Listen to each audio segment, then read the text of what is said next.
ಮನೋವಿಹಾರಿಣಿ.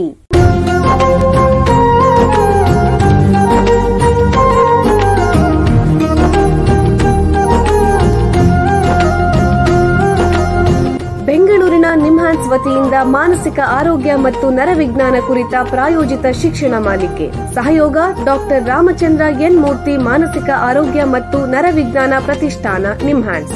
ಕೇಳಿ ಮಾನಸಿಕ ಆರೋಗ್ಯ ಮತ್ತು ನರವಿಜ್ಞಾನ ಕುರಿತ ಮಾಲಿಕೆ ಮನೋವಿಹಾರಿಣಿ. ನಮಸ್ಕಾರ ಶ್ರೋತೃಗಳೇ, ನಿಮಗೆಲ್ಲರಿಗೂ ಮನೋವಿಹಾರಿಣಿ ಶಿಕ್ಷಣ ಮಾಲಿಕೆಯ ಈ ಸಂಚಿಕೆಗೆ ಆತ್ಮೀಯ ಸ್ವಾಗತ. ಹಿಂದಿನ ಸಂಚಿಕೆಯಲ್ಲಿ ವಿಭಿನ್ನವಾದ ಮಾನಸಿಕ ಸಮಸ್ಯೆ ಅಬ್ಸೆಸಿವ್ ಕಂಪಲ್ಸಿವ್ ಡಿಸಾರ್ಡರ್ OCD ಅಥವಾ ಕೀಳು ರೋಗದ ಬಗ್ಗೆ ಚರ್ಚೆ ಮಾಡ್ತಿದ್ವಿ. ಈಗ ಅದನ್ನು ಮುಂದುವರಿಸೋಣ.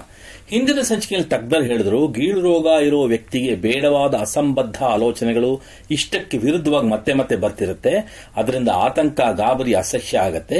ಈ ಯೋಚನೆಗಳನ್ನು ಸರಿ ಮಾಡಲಿಕ್ಕೆ ಆಗದೆ ಕೆಲವು ಚಟುವಟಿಕೆಗಳನ್ನು ಪದೇ ಪದೇ ಮಾಡ್ತಿರ್ತಾರೆ. ಇದರಿಂದ ಹೊರಬರೋದು ಕಷ್ಟವಾಗುತ್ತೆ. ಈ ಸಮಸ್ಯೆ ಹದಿಹರೆಯದಲ್ಲಿ ಶುರುವಾಗಬಹುದು, ಮಕ್ಕಳಲ್ಲೂ ಬರುತ್ತೆ. ಪ್ರಪಂಚದಾದ್ಯಂತ ಈ ಸಮಸ್ಯೆ ಸುಮಾರು 2-3% ಜನರಲ್ಲಿ ಇರಬಹುದು. ಸ್ವಲ್ಪ ಮಟ್ಟಿಗೆ ಮಾತ್ರ ಮಹಿಳೆಯರಲ್ಲಿ ಜಾಸ್ತಿ ಇರಬಹುದು.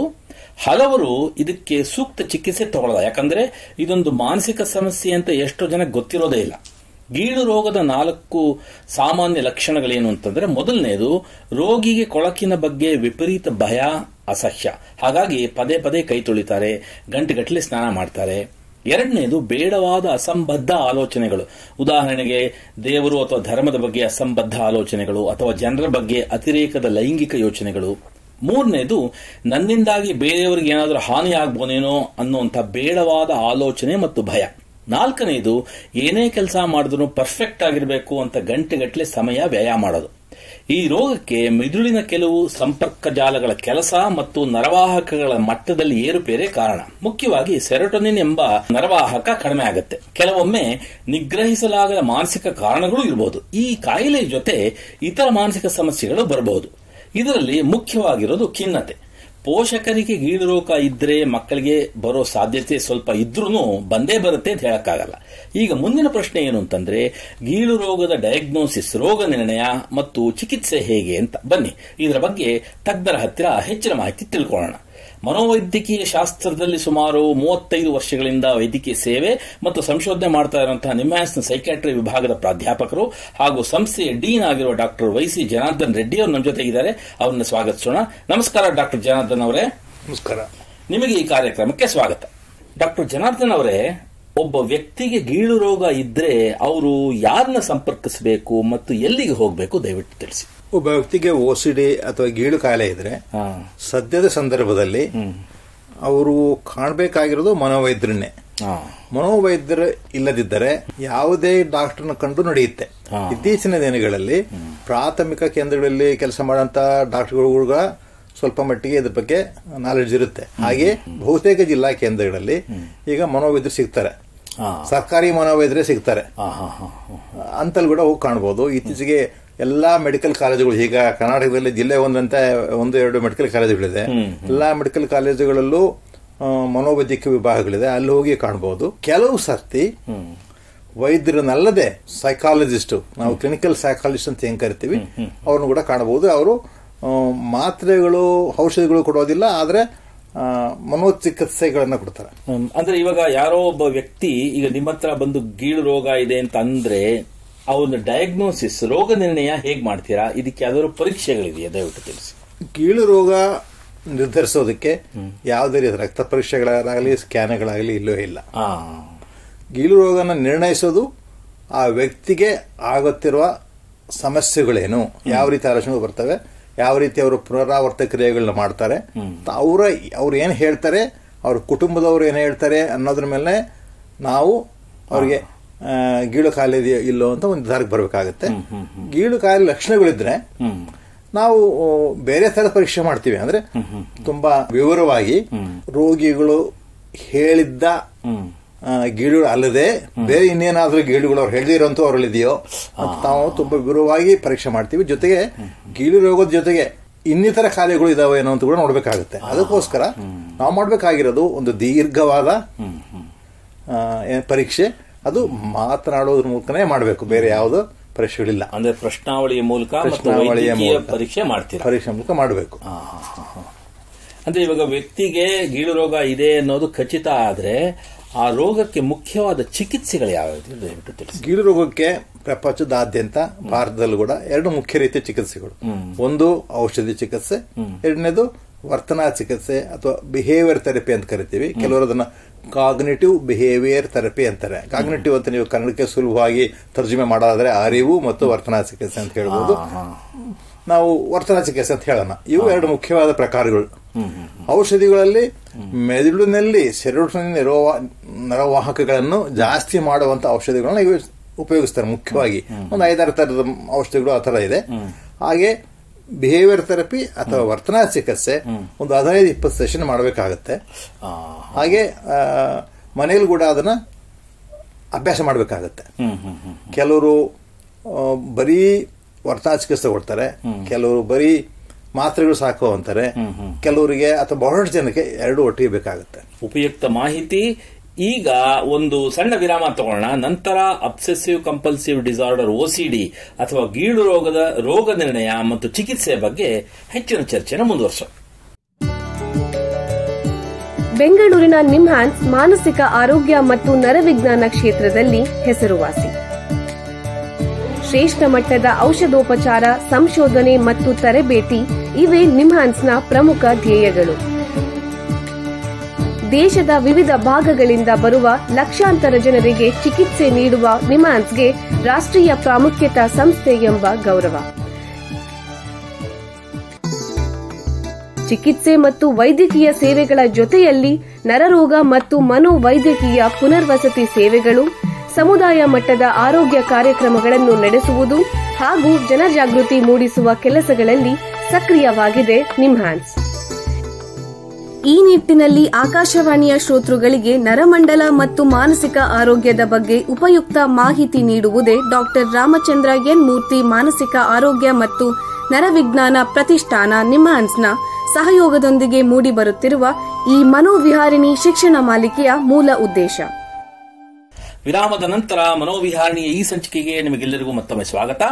ವಿರಾಮಕ್ಕೆ ಮುಂಚೆ ಅಬ್ಸೆಸಿವ್ ಕಂಪಲ್ಸಿವ್ ಡಿಸಾರ್ಡರ್ OCD ಅಥವಾ ಗೀಳು ರೋಗದ ಬಗ್ಗೆ ನಿಮ್ಹಾನ್ಸ್ನ ತಜ್ಞರಾದ ಡಾಕ್ಟರ್ ಜನಾರ್ದನ್ ರೆಡ್ಡಿ ಅವರ ಹತ್ರ ರೋಗ ನಿರ್ಣಯ ಮತ್ತು ಚಿಕಿತ್ಸೆ ಬಗ್ಗೆ ಚರ್ಚೆ ಮಾಡ್ತಿದ್ವಿ. ಈಗ ಈ ಚರ್ಚೆನ ಮುಂದುವರಿಸೋಣ. ಡಾಕ್ಟ್ರೇ, ಮುಂದಿನ ಪ್ರಶ್ನೆ ಏನು ಅಂತಂದ್ರೆ, ಈ ಗೀಳು ರೋಗಕ್ಕೆ ಯಾವ ರೀತಿಯ ಔಷಧಗಳಿವೆ, ಅವುಗಳು ಪರಿಣಾಮಕಾರಿಯೇ? ದಯವಿಟ್ಟು ತಿಳಿಸಿ. ಗೀಳು ರೋಗಕ್ಕೆ ಒಂದು ಪ್ರಮುಖ ಗುಂಪಿನ ಔಷಧಗಳಿದೆ. ಅವನ್ನ ನಾವು ಸೆರೋಟೋನಿನ್ ರಿಯಪ್ಟೇಕ್ ಇನ್ಹಿಬಿಟರ್ಸ್ ಅಂತ ಹೇಳ್ತೀವಿ. ಅದರರ್ಥ ಈ ಮಾತ್ರೆಗಳಿಂದ, ಈ ಔಷಧಿಗಳಿಂದ ಮೆದುಳಿನಲ್ಲಿ ಸೆರೋಟೋನಿನ್ ಅನ್ನುವ ಒಂದು ರಸಾಯನ ಅಥವಾ ನರವಾಹಕ ಅದರ ಪ್ರಮಾಣ ಹೆಚ್ಚಾಗುತ್ತೆ. ಅಂದ್ರೆ ಗೀಳು ರೋಗದಲ್ಲಿ ಇದರ ಪ್ರಮಾಣ ಕಡಿಮೆ ಇರುತ್ತೆ, ಈ ಮಾತ್ರೆಗಳು ಕೊಟ್ಟಾಗ ಹೆಚ್ಚಾಗುತ್ತೆ ಅನ್ನೋದು ಒಂದು ಸರಳೀಕೃತ ಮಾದರಿ. ಆದ್ರೆ ಈ ಕಾಯಿಲೆಗೆ ಕೆಲಸ ಮಾಡುವಂತಹ ಎಲ್ಲಾ ಮಾತ್ರೆಗಳು, ಔಷಧಿಗಳು ಸೆರೋಟೋನಿನ್ ಪ್ರಮಾಣ ಹೆಚ್ಚುವಂತ ಮಾತ್ರೆಗಳೇ ಆಗಿರೋದ್ರಿಂದ ಸೆರೋಟೋನಿನ್ ಕಡಿಮೆ ಇರಬೇಕು ಅನ್ನೋ ಒಂದು ನಿರ್ಧಾರಕ್ಕೆ ಬಂದಿದ್ದೀವಿ ನಾವು. ಹಾಗಂತ ಈ ಮಾತ್ರೆಗಳು ಎಲ್ಲರಲ್ಲೂ ಕೆಲಸ ಮಾಡೋದಿಲ್ಲ.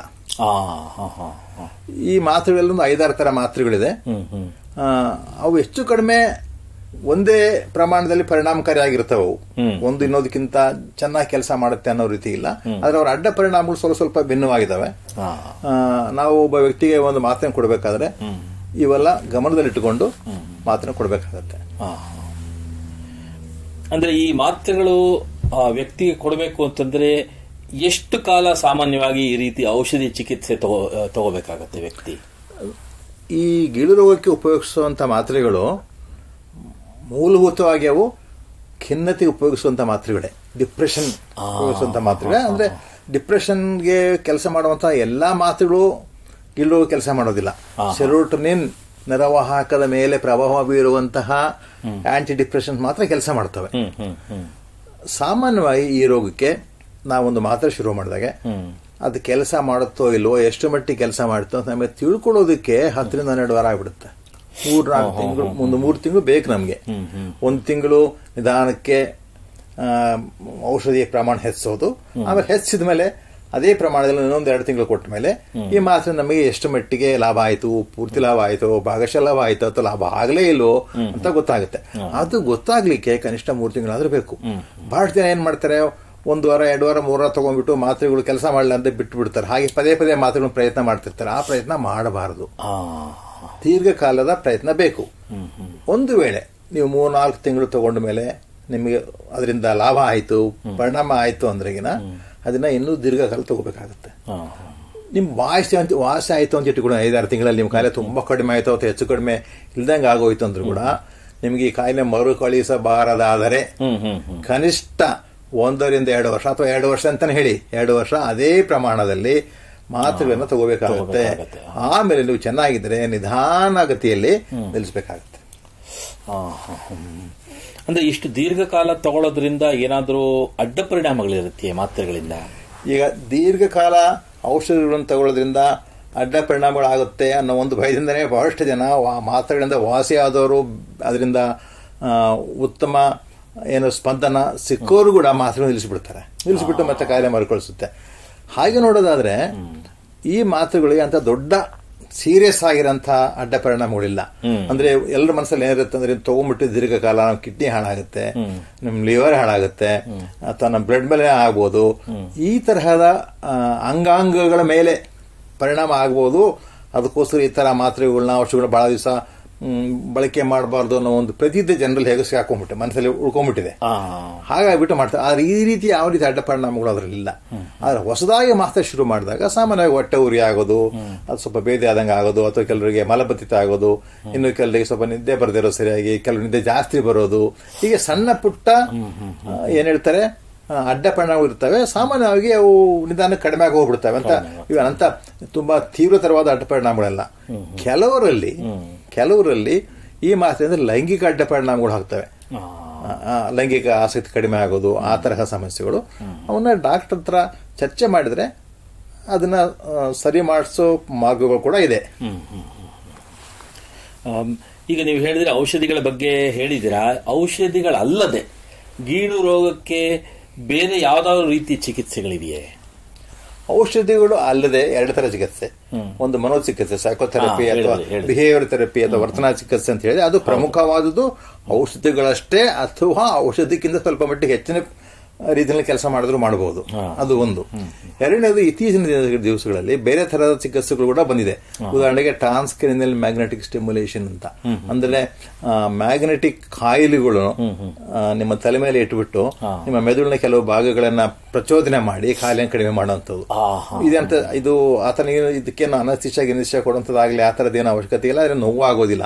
ಹೀಗೆ ಕುರ್ಚಿಲ್ ಕೂತ್ಕೊಂಡಿದ್ರಲ್ಲ, ಹಾಗೆ ಕುರ್ಚಿಲ್ ಕೂತ್ಕೊಂಡ್ಬಿಟ್ಟು ನಿಮ್ಮ ಬ್ರೈನ್ ಸ್ಟಿಮ್ಯುಲೇಟ್ ಮಾಡ್ತಾರೆ, ಟ್ರಾನ್ಸ್ಕ್ರೇನಿಯಲ್ ಮ್ಯಾಗ್ನೆಟಿಕ್ ಸ್ಟಿಮ್ಯುಲೇಷನ್ ಅಂತ. ಆದ್ರೆ ಇದು ಏನಂತಾರೆ, ಪ್ರಮುಖವಾದ ಚಿಕಿತ್ಸಾ ಮಾದರಿ ಅಲ್ಲ. ಮಾತ್ರೆಗಳು ವರ್ತನಾ ಚಿಕಿತ್ಸೆ ಕೆಲಸ ಮಾಡದೇ ಇದ್ದಾಗ ಉಪಯೋಗಿಸುವಂಥದ್ದು.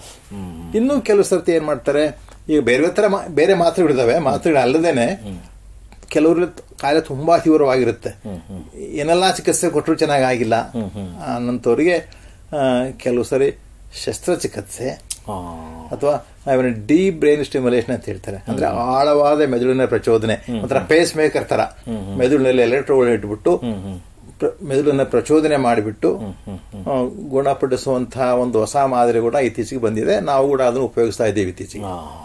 ಬಹಳ ಉಪಯುಕ್ತ ಮಾಹಿತಿ ನೀಡಿದಿರಾ. ನೋಡಿ, ನಿಮ್ಮ ಹತ್ರ ಮಾತಾಡ್ತಾ ಕಾಲ ಕಳೆದಿದ್ದೇ ಗೊತ್ತಾಗಿಲ್ಲ. ಇಲ್ಲಿಗೆ ಸಂಚಿಕೆ ಮುಗಿಸುವಂತ ಸಮಯ ಆಗ್ತಿದೆ. ಡಾಕ್ಟರ್ ಜನಾರ್ದನ್ ರೆಡ್ಡಿ ಅವರೇ, ಎಲ್ಲ ಕೇಳುಗರಿಗೆ ಅಬ್ಸೆಸಿವ್ ಕಂಪಲ್ಸಿವ್ ಡಿಸಾರ್ಡರ್ ಅಥವಾ ಗೀಳು ರೋಗದ ರೋಗ ನಿರ್ಣಯ ಮತ್ತು ಚಿಕಿತ್ಸೆ ಬಗ್ಗೆ ಉಪಯುಕ್ತ ಮಾಹಿತಿ ನೀಡಿದಿರಾ. ನಿಮಗೆ ಎಲ್ಲರ ಪರವಾಗಿ ಧನ್ಯವಾದಗಳು.